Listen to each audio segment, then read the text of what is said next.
साथ कितनी सारी बीमारियां भी वो साथ में ही हमारे खेतों में लेके आया।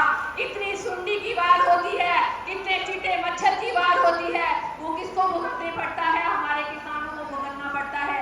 वो एक ही दुकानदारी है, वो एक ही कंपनी है जहां से वो बीज आता है, जहां से वो स्प्रे आती है उसके ऊपर डालने के लिए, वहां से ही वही कंपनियां कैंसर की बीमारियों का इलाज बनाती हैं। और फिर बोला जाता है स्प्रे मत डालिए, अगर स्प्रे ज्यादा डालेंगे तो सरकार किसान का अनाज नहीं लेगी।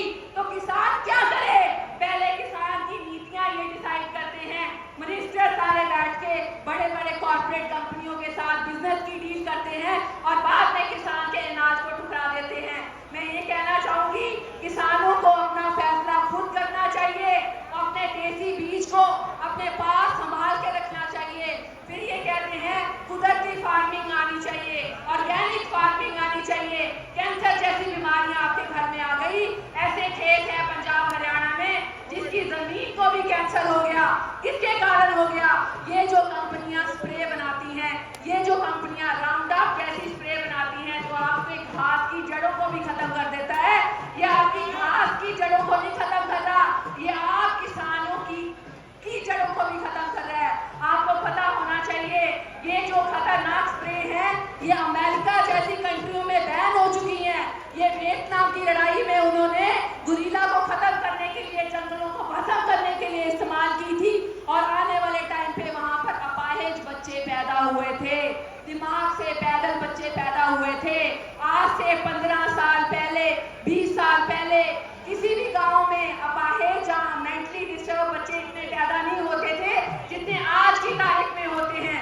वो उसका कारण ये स्प्रे और ये राउंड अप जैसी स्प्रेयों का कारण है। तो हमें ये समझना चाहिए कि ये जो हमारी गवर्नमेंट की नीतियां हैं, हमें इनसे सोच समझ के इनकी चीजों को इस्तेमाल करना चाहिए। ये जितनी इंडस्ट्रीज हैं ये सारी दूसरी कंट्रियों में बैन है, पर हमारे इंडिया, बांग्लादेश, पाकिस्तान में इनकी कंपनियां लगा रखी हैं। ये सरकार को सोचना चाहिए कि हमारे किसानों के लिए कौन सी चीज सही है और कौन सी चीज गलत है।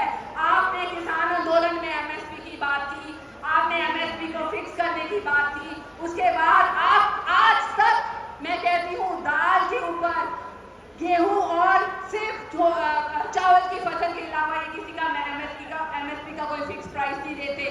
क्या हमें दाल उगाने की जरूरत नहीं है? आज की तारीख में हमें मूंगफली उगाने की जरूरत नहीं है जो ये पेस्टिसाइड की कंपनियां लेके आती हैं, स्प्रे की कंपनियां लेके आती हैं। इससे अच्छा तो जहां पर किसान की खेती होती है, मूंगफली की खेती होती है, वहां पर मूंगफली की इंडस्ट्री लगाई जाए ताकि किसान को भी फायदा हो और गवर्नमेंट को भी फायदा हो। किसान की मूंगफली की फसल भी ली जाए, वहां से गन्ने के लिए मिलें लगाई जाए ताकि किसान को भी बोनस मिले और सरकार का भी फायदा हो।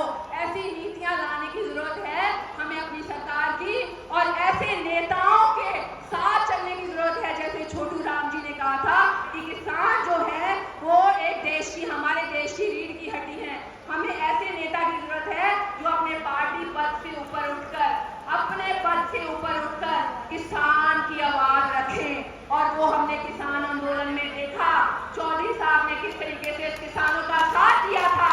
और पीछे जब हमारी बेटियां, हमारी पहलवान बेटियां सड़कों पर बैठी थी, किस तरह से इन्होंने जाके उनका साथ दिया था। तो हमें ऐसे नेताओं की जरूरत है, किसान पुत्र की जरूरत है, वो जाट भाईचारे की जरूरत है जो मेन पद पे बैठ के किसानों की आवाज रख सके। लास्ट में मैं सिर्फ 2 नारे